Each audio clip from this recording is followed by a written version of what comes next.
நம் வீட்டில் இருக்கும் பெண்கள் எப்பொழுது மகிழ்ச்சியாக சிரித்து கொண்டு இருக்கின்றார்களோ அப்பொழுதுதான் மகாலட்சுமி நம் வீட்டில் நிரந்தரமாக தங்குவாள். குங்குமத்தை வலது கை மோதிர விரலால் இட்டுக்கொள்வதே நல்லது. பெண்கள் மாத விளக்கின் போது எக்காரணம் கொண்டும் பூ வைத்துக் கொள்ளக்கூடாது. நம் வீட்டில் எந்த ஒரு பொருள் இல்லை என்றாலும் இல்லை என்ற வார்த்தையை உபயோகிக்கக்கூடாது.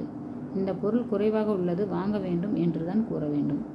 வீட்டு மருமகள் வெளியே சென்று விட்டாள் என்று சந்தோஷப்பட்டு நம் வீட்டில் வடை பாயாசம் செய்து சாப்பிடக்கூடாது. ஏனென்றால் நம் வீட்டு மருமகள் என்பவள் நம் வீட்டு மகாலட்சுமி.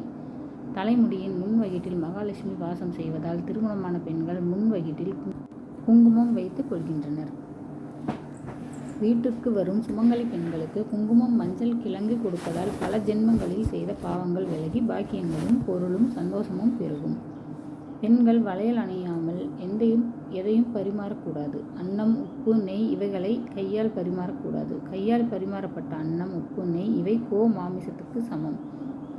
வெள்ளிக்கிழமை உப்பு வாங்கினால் நன்மை உண்டாகும்.